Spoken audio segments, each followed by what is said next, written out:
All right, guys, so this is going to be our second video. And yesterday we got a new truck for the fleet. It's a 2017 Ford F550. So I figured, why not compare a Ford dump truck versus a Ram dump truck, you know? It's not going to be completely apples to apples because the Ram is a 1-ton dump truck and the Ford is a class 5. So obviously the Ford's going to be bigger, have a little bit more capabilities, but really this is kind of just going pros, cons, stuff like that. So this is the new truck. As I said, 2017 F550. Super nice truck. It has the V10 in it. Tons of power. Also loves to suck down the fuel.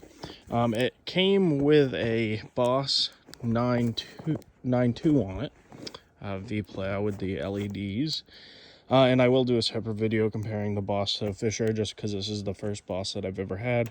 So far, it's okay. It plows really well. I just don't love the controls. And then this is the Ram. Everybody knows it. It's 2011 Ram 3500 with the 6.7 Cummins. I mean, this truck is just absolutely amazing. Tons of pulling power, and it can... I've stuffed 6 yards of gravel in the back of that thing with no issues at all. This is the inside of the Ford. Obviously, it's a work truck, so it's going to be a base model. We got 39,000 miles on it. It is used. I got it from the original owner. One thing that I really do like about this truck is it's stock with Bluetooth, right? So that's super nice about it. And then I also like the heated mirrors. And that's kind of a small thing, but while you're plowing, you want heated mirrors, you know? And then I also I can have defrost on and have it coming out of these vents and my foot vents. So that's really nice. Now, one thing that I will say that I don't love about this truck is the rear storage. Now, you're going to say it's a single cab, whatever, you know? But coming from the Ram, which this is just, it has an insane amount of rear seat storage, or behind the seat storage, sorry. I mean, look at that.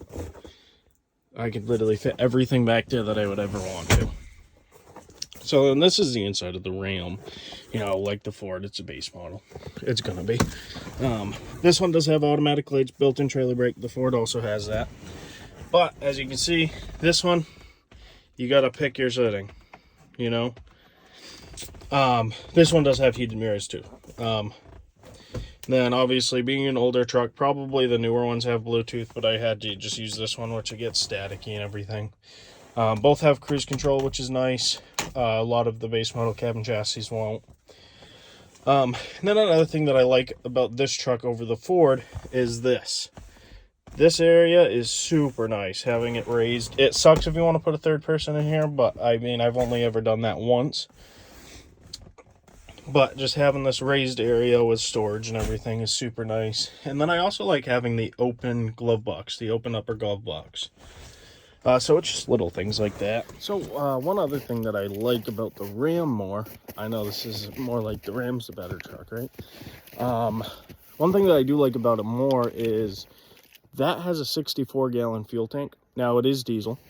It gets about 9 miles a gallon, so I can get almost 1,000 miles out of a tank. Versus on the Ford, I just filled it up today for the first time. It only took 32 gallons. I'm like, what?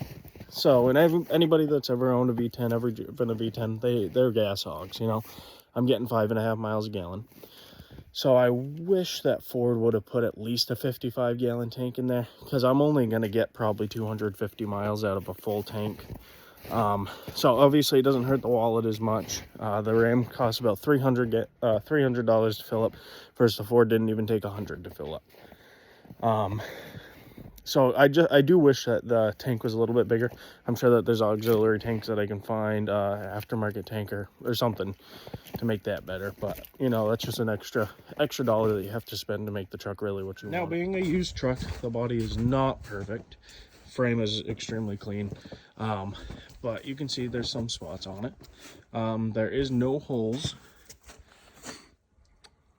and it's a really nice dump body. I believe it's a 5-yard. I'll put some hemlock boards up there. It's a nice truck, nice body.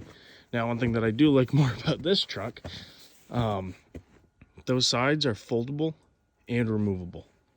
Now, it doesn't seem like something like that big of a deal, but if I want to unload from the side 1 bucket at a time, it's easier to do that with the skid steer, or even just cleaning out the body.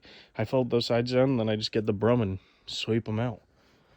And then it also has the ladder, so that's nice about that.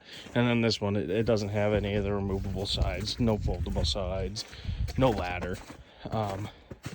Nonetheless, still a nice truck though. Now, the reason why I ended up getting this yesterday, one, I got an extremely good deal on it. I could not pass up the price. And I also noticed on this truck, I have a tweaked frame. Now you see that push plate is at normal, and then this one is pointed towards the ground. And you can also see the bumper. So the damage really isn't terrible by any means, but it's more than what I want to deal with. So I think I'm probably gonna either end up selling this truck, or I'll just keep it as a tow rig.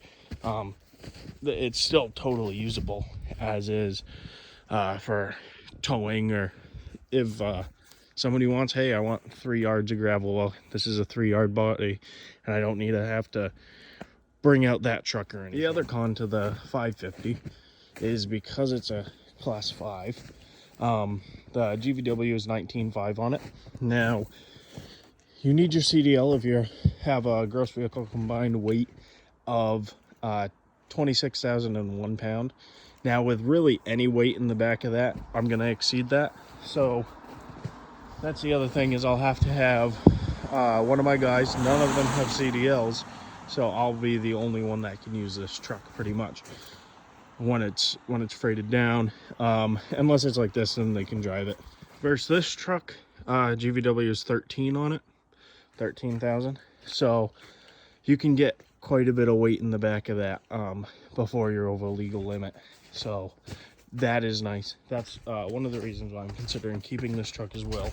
All right, now we'll get down to plowing. I was going to do towing, but I haven't been able to tow with this yet. I'll have to do that a separate time. I'll make a video on what tows better. I am curious to see. Now, obviously, the Cummins has more power. I believe 650 foot-pound torque and around 350 horsepower. I'm not sure on the numbers on the 550 right now, but it is a bigger engine, and it's geared differently. So I am curious to see how it compares towing versus the Cummins. Now, pushing snow, the Cummins, it does great. Okay, I'm not gonna lie there. It does amazing. But the 550 just does way better. So, and I'm not sure if that's just the plow itself or actually the truck, because I had to make sure multiple times yesterday when I got to plow with it for the first time that my plow was down, because I could not feel the snow in front of the truck. And with the Cummins, you can definitely feel it. It doesn't have any trouble pushing it, but you know that you're pushing snow. Versus on the 550, I really did not know if my plow was down half the time or not. Now, obviously, this truck is going to be able to tow a lot more than that truck. I'll have to check on numbers with it. But with the bigger transmission, beefier frame, and the 10-lug wheels, the wheels actually play a huge part in how much you can tow. This one has 8 lugs. This truck, I've put 40,000 pounds behind it and had no issues.